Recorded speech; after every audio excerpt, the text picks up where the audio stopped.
एक समय की बात है।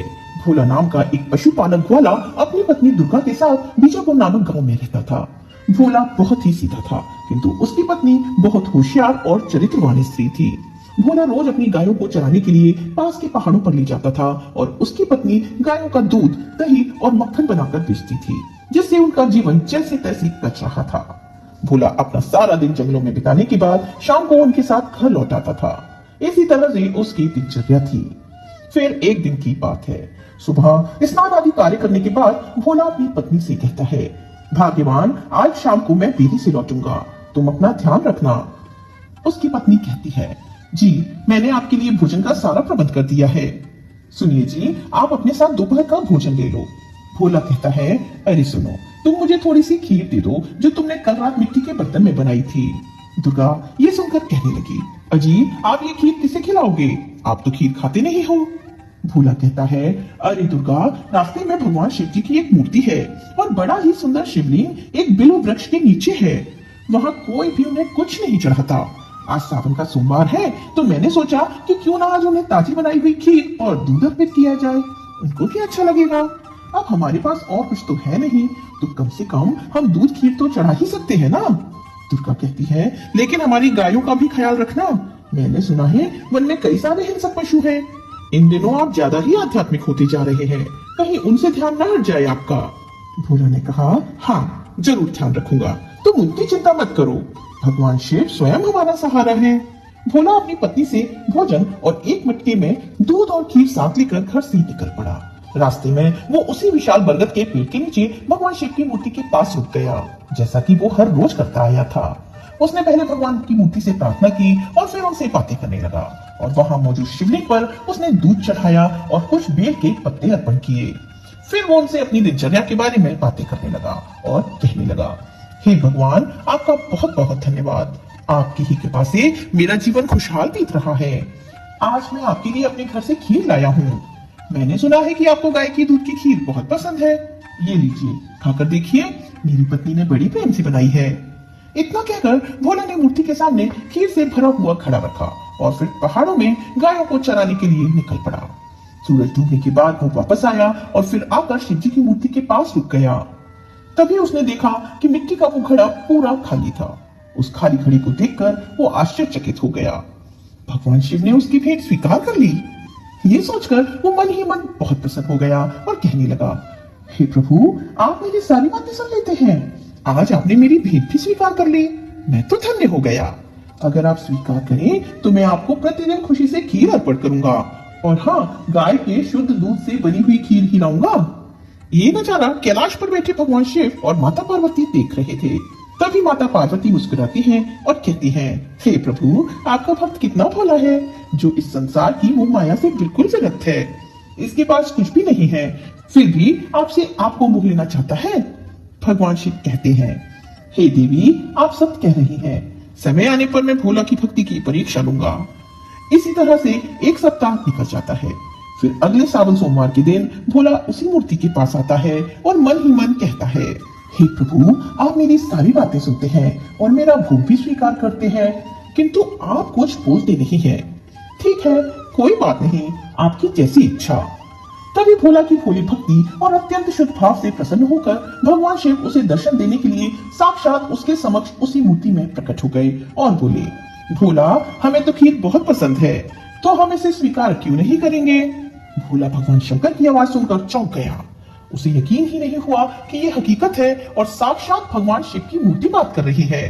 वो कहता है, महादेव, क्या आप स्वयं मुझसे बात कर रहे हैं। प्रभु, मैं तो आपकी आवाज सुनकर ही धन्य हो गया। मगर ये आप ही हैं, तो मैं आपको देख क्यों नहीं सकता प्रभु। अगर आप दर्शन देंगे तो मुझे यकीन हो जाएगा। तब भगवान शिव उसके सामने प्रकट हो गए और भोला पूरी तरह से आश्चर्यचकित हो गया और कहने लगा, आप साक्षात मेरे सामने हैं। हे प्रभु, मैं आपका बहुत बड़ा भक्त हूँ। मैं प्रतिदिन आपको यहाँ आकर खीर का भोग लगाऊंगा। इसके अलावा मैं आपके लिए और क्या क्या कर सकता हूँ। मुस्कुराते हुए भगवान शिव कहते हैं, भोला, हमें तुम्हारे द्वारा लाई जाने वाली खीर के अलावा और कुछ नहीं चाहिए। तुम्हारी भक्ति से हम अति प्रसन्न हुए हैं और तुम्हें वरदान देना चाहते हैं। तुम जो चाहो मांग सकते हो। भोला कहता है, हे प्रभु, मेरे पास जो कुछ भी है मैं उसमें पूरी तरह से संतुष्ट हूँ। मुझे और कुछ नहीं चाहिए। मैं केवल हर दिन आपके दर्शन करना चाहता हूँ। शिव जी कहने लगे, ठीक है वत्स, हम तुम्हें ये वरदान देते हैं, लेकिन एक शर्त है कि ये बात तुम कभी किसी को नहीं बताओगे, इसे गोपनीय रखोगे। क्या तुम ऐसा कर सकोगे? भोला बोला, हाँ प्रभु, मैं आपको वचन देता हूँ कि ये बात किसी को नहीं बताऊंगा। अब आप अनुमति दें तो मैं चलूं? बछड़े अपनी माताओं की प्रतीक्षा कर रहे होंगे, उनके बिना वे विचलित होते होंगे प्रभु। महादेव बोले, हाँ क्यों नहीं, अब संध्या होने को है, जरूर जाओ भोला, लेकिन कल हमारे लिए खीर लाना मत भूलना। मंद मुस्कान के साथ भोला कहता है, हाँ जरूर ले आऊंगा प्रभु। ठीक है भोला, चलो कल फिर से मिलते हैं। इतना कहकर शिव जी अंतर्ध्यान हो जाते हैं। भोला अपने घर को लौट आया। आज की घटना के बारे में उसने अपनी पत्नी तक को नहीं बताया, लेकिन अगले दिन फिर खीर का घड़ा लेकर वो घर से निकल पड़ा। वो घड़ा भगवान शिव की मूर्ति के सामने रखकर वो फिर से उनसे प्रार्थना करने लगा और कहने लगा, हे प्रभु, कृपया मेरी भेंट को स्वीकार करें, मैं आपके लिए दूध और खीर लाया हूँ। तभी भगवान शिव भोला के सामने आज फिर से प्रकट हुए। तब शिव जी को प्रणाम करते हुए भोला कहता है, प्रभु, मेरे मन में एक शंका उत्पन्न हुई है, पर मुझे समझ नहीं आ रहा कि मैं आपसे कैसे पूछूं। तब शिव जी कहते हैं, कहो, निसंकोच होकर कहो, तुम अपने मन की सभी शंकाओं को दूर करो। भोला कहता है, प्रभु एक बात बताइए कि आप हम सबके लिए हमेशा हाजिर हैं और अपने सभी भक्तों का ध्यान रखते हैं, लेकिन आप कभी एक शब्द भी नहीं बोलते और हर समय खड़े के खड़े ही रहते हैं। आप थक भी जाते होंगे ना? आपको कभी कभी आराम भी कर लेना चाहिए। मैंने ठीक कहा ना प्रभु? तब शिव जी मन मुस्कान के साथ बोले, भोला, तुम पृथ्वी लोक के मनुष्य भी अजीब होते हो। जब तक भगवान जवाब नहीं देते तुम कहते हो कि भगवान का अस्तित्व नहीं है। अब जब हमने तुम्हें दर्शन दिए तब तुम हमें ही सुझाव देने लगे। बेहतर यही होगा कि हम तुम्हें कल से दर्शन न दें। डरते हुए विनती करते हुए भोला कहने लगा, हे भगवान, कृपया ऐसा न करें, मुझसे गलती हो गई। मुझे आपकी चिंता होती है कि आप हर समय खड़े ही रहते हैं, बिल्कुल भी आराम नहीं करते। आपको थोड़ी देर भी बैठने को नहीं मिलता। आप थक जाते होंगे ना, इसलिए मैंने पूछ लिया। शिव जी कहते हैं, भोला, तुम्हारी भक्ति के अलावा तुम्हारी मासूमियत और भोलेपन ने भी हमारा दिल जीत लिया है। तुम्हारे इस प्रश्न का उत्तर हम तुम्हें एक उदाहरण देकर समझाते हैं। क्या तुम सुनने के लिए तैयार हो? भोला ने सर हिलाते हुए कहा, हाँ प्रभु, जरूर। भगवान शिव कहने लगे, इस स्थान पर हम प्रतिदिन भिन्न भिन्न प्रकार के भक्तों को देखते हैं। हम चाहते हैं कि आज तुम भी यहाँ रुककर उन सभी भक्तों को देखो, लेकिन एक शर्त है, तुम हमारी उपस्थिति के बारे में किसी को भी नहीं बताओगे और किसी भी बात की प्रतिक्रिया भी नहीं दोगे। तुम सिर्फ चुपचाप देखते रहोगे कि क्या हो रहा है। भोला ने बड़े भोलेपन से कहा, ठीक है, पर प्रभु, अगर मैं सारा दिन यहीं खड़ा रहा तो मेरी गायों का क्या होगा? उनका ध्यान कौन रखेगा? महादेव बोले, भोला, हम करेंगे तुम्हारी गायों की देखभाल, इसकी चिंता तुम मत करो। तुम अब जाओ और इस पेड़ के पीछे छिप जाओ। भगवान शिव के कहे अनुसार भोला पेड़ के पीछे जाकर इंतजार करने लगा। तभी वो सोच रहा था कि भगवान शिव जी मेरी शंका को कैसे दूर करेंगे। चलो अच्छा है, देखते हैं कि भगवान आखिर मुझे क्या दिखाना चाहते हैं। फिर कुछ समय के बाद एक व्यापारी सोने के सिक्कों से भरी थैली लेकर वहां पहुंच जाता है और शिव जी के सामने शीर झुकाते हुए कहता है, हे प्रभु, मेरा व्यापार अब बहुत अच्छे से चल रहा है। आपके आशीर्वाद से मैं अति प्रसन्न हूँ। मैंने अभी अभी नया कारोबार शुरू किया है, कृपया उसमें अच्छे अच्छे मुनाफे का आशीर्वाद दें। उसने अपनी प्रार्थना पूरी की और उसके बाद अनजाने में ही बिना थैली उठाए वहां से निकल गया। ये सारी बातें भोला पेड़ के पीछे खड़े रहकर देख रहा था। तभी भोला मन ही मन सोचते हुए कहता है, अरे ये व्यापारी तो अपना थैला यहीं पर भूलकर चला गया। अब तो मैं उसे याद भी नहीं दिला सकता, क्योंकि मैं भगवान शिव जी की किसी भी बात पर प्रतिक्रिया ना करने की शर्त से बंधा हुआ हूँ। थोड़ी ही देर बाद एक गरीब आदमी आकर मूर्ति के सामने खड़ा हो गया और महादेव से प्रार्थना करने लगा और कहने लगा, हे प्रभु, मैं इतना गरीब हूँ कि मेरे पास खाने के लिए कुछ नहीं है। मेरा परिवार कई दिनों से भूखा है। मैं यहाँ आपकी शरण में आया हूँ क्योंकि आप लोगों के उद्धार करता है। मुझे कोई ऐसा मार्ग दिखाइए जिससे मैं अपने परिवार का भरण पोषण कर सकूं। तभी उसे एक अनजान थैली मूर्ति के पास दिखाई दी। जब उसने वो खोलकर देखी तो उसमें इतने सोने चांदी के सिक्के थे जिससे उसकी गरीबी हमेशा के लिए मिट जाए। ये देखकर वो खुश हो गया और कहने लगा, हे भगवान, आपने इतनी जल्दी मेरी इच्छा पूरी कर दी। अब मैं इस धन से अपने परिवार का भरण पोषण कर सकता हूँ। आप बहुत दयालु हैं प्रभु। इतना कहकर वो गरीब व्यक्ति थैली लेकर वहां से खुश होता हुआ निकल गया। अब भोला खुश होकर सोचता है, चलो ठीक है, प्रभु की लीला अपरंपार है, अब तो उस गरीब का भला हो जाएगा। तभी कुछ समय के पश्चात राजू नामक एक सपेरा वहां आया और नमस्कार करते हुए कहने लगा, हे प्रभु, मैं आपका बहुत बड़ा भक्त हूँ। मैंने जीवन में कई सारे सांपों को पकड़ा है, लेकिन किसी के प्राण नहीं लिए। मैं अपने परिवार के पालन पोषण के लिए सांपों का खेल दिखाकर लोगों का मनोरंजन करता हूँ, लेकिन कभी कभी मुझे बहुत डर लगता है कि खेल खेल में कभी किसी सांप के काटने के कारण मेरी मृत्यु ना हो जाए। हे प्रभु, मेरी रक्षा करो। मेरे बिना मेरा परिवार भूखा ही मर जाएगा। मेरे जीवन का कोई भरोसा नहीं है और मेरे परिवार में कमाने वाला भी कोई नहीं है। इसलिए मैं आपसे प्रार्थना करता हूँ कि आप मुझे हर खतरे से बचाए रखें। वो सपेरा इसी तरह से भगवान से प्रार्थना करते हुए शिव जी की मूर्ति के सामने बैठा रहा। उसी समय वो व्यापारी अपने सुरक्षा कर्मियों के साथ सोने के सिक्के की थैली लेने वापस आया। उसने देखा कि सिक्कों से भरी वो थैली गायब है और सपेरा राजू वहीं बैठकर प्रार्थना कर रहा है। उसने इसके लिए सपेरे को ही दोषी मान लिया और अपने सुरक्षा कर्मियों से कहकर राजू को बलपूर्वक बंदी बना लिया। सेठ ने पूछा, बताओ कहाँ है मेरी थैली? जरूर तुमने ही चुराई होगी, क्योंकि तुम्हारे अलावा दूसरा कोई भी इस मार्ग से ना आता हुआ और ना ही जाता हुआ दिखाई दिया है। जरूर तुमने ही उस थैली को चुराकर उसमें से धन को ले लिया होगा। राजू सपेरा हाथ जोड़कर सेठ से प्रार्थना करता है और कहता है, नहीं, मैं निर्दोष हूँ, कृपा करके मुझे छोड़ दीजिए। उस सेठ के आदमी उस सपेरे के साथ जोर जबरदस्ती और हाथापाई करने लगे और उससे पूछने लगे, बताओ वो थैली कहाँ है? नहीं तो हम तुम्हें राजा के दरबार में ले जाकर फांसी पर चढ़ा देंगे। सेठ के लोगों की बात सुनकर राजू बेचारा रो रो कर उनके सामने गिड़गिड़ाने लगा, लेकिन सेठ तो निष्ठुर स्वभाव का था। जब वो राजू को पीटने के उद्देश्य से आगे बढ़ा, तब भोला सेठ रहा नहीं गया। वो सोचने लगा कि थैला तो कोई और लेकर गया है और ये बेचारा सपेरा बिना किसी अपराध के फांसी चढ़ जाएगा। हे प्रभु, आप तो सब कुछ जानते हैं, अब आप उसे नहीं बचाएंगे तो मैं सत्य घटना का वर्णन सेठ से कर दूंगा, इससे राजू की जान बच जाएगी। भगवान शिव ने कोई उत्तर नहीं दिया।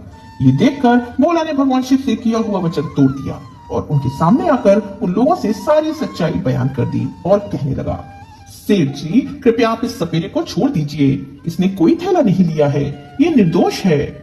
तभी आश्चर्य से सेठ ने भोला से पूछा, क्यों, तुम कौन हो और तुम्हें कैसे पता कि उसने थैला नहीं लिया है, और ये बात तुम्हें कैसे पता चली? जब मैं यहाँ आया तब तो यहाँ कोई भी नहीं था। भोला कहने लगा, सेठ जी, मैं भोला एक पशुपालक हूँ। आज सुबह से ही मैं इस वृक्ष के पीछे था। मैंने एक गरीब आदमी को यहाँ से आपकी थैली लेते हुए देखा है और वो कुछ देर पहले ही उस दिशा में गया है। किंतु तब तो भोला की बातों पर सेठ को संदेह होता है और वो अपने सिपाहियों से कहता है, तुम लोग जाओ और उस भिखारी से छीन कर उस थैली को ले आओ, मैं तुम्हें बड़ा इनाम दूंगा। मैं यहीं रुककर इन दोनों पर नजर रखता हूँ, कहीं ये दोनों भिखारी का नाम लेकर हमारे साथ कोई छल कपट न कर लें। अपने मालिक की बात सुनकर वो दोनों सिपाही तुरंत तेजी से दौड़ते हुए उस भिखारी को पकड़ लेते हैं और चोरी का आरोप लगाते हुए उस भिखारी को कैद में डलवा देते हैं। तत्पश्चात उस धन की थैली को लेकर उसी स्थान पर वापस आते हैं, जिसे देखकर सेठ बहुत खुश होता है और भोला को और राजू को छोड़कर वापस अपने घर की ओर निकल जाता है। भोला अब मन ही मन खुश होकर भगवान शिव से कहता है, प्रभु चलिए, अच्छा हुआ, मेरे कारण सपेरे के प्राण तो बच गए, नहीं तो वो अनजान कृत्य का भागी बन जाता। तभी वो सपेरा भगवान शिव और भोला को धन्यवाद देकर वहां से जंगल की ओर निकल जाता है। अब प्रसन्नता के साथ भोला ने संध्या के समय फिर से भगवान शिव का स्मरण किया और कहा, हे प्रभु, आप कहाँ गए? अब तो मुझे दर्शन दीजिए। भोला के स्मरण करने के बाद शिव जी प्रकट होकर भोला की तरफ मुस्कुराते हुए देखते हैं। तभी भगवान के सामने अपना संदेह व्यक्त करते हुए भोला ने पूछा, प्रभु, जब आपके सामने ये पूरी घटना हुई थी तब आप चुप क्यों थे? मैं आपसे बहुत नाराज हूँ। सब कुछ जानते हुए भी आप अधर्म को बस देखते रहे। चलो ठीक है, जैसे तैसे अब मैंने इस समस्या को हल कर दिया है। भगवान शिव कहने लगे, भोला, तुम ये बात ध्यान में रखो कि हर प्राणी को वो अवश्य ही मिलता है जो उसके प्रारब्ध में होता है। उस निर्दोष सपेरे को इंसाफ दिलाकर भोला बहुत खुश था, लेकिन शिव जी उसे बताते हैं, भोला, क्या तुम्हें एहसास भी है कि तुमने अभी क्या किया है? भोला कहता है, प्रभु, मैंने एक निर्दोष आदमी को बचाया, क्योंकि मैंने सब कुछ देखा है और मुझे पता था कि थैली उस गरीब आदमी ने ले ली थी। लेकिन प्रभु, निर्दोष राजू को ऐसे अपराध की सजा मिलती जो उसने किया ही नहीं था। इसलिए मैंने आपके वचन को तोड़कर एक निर्दोष व्यक्ति को बचाने के लिए सच कहा।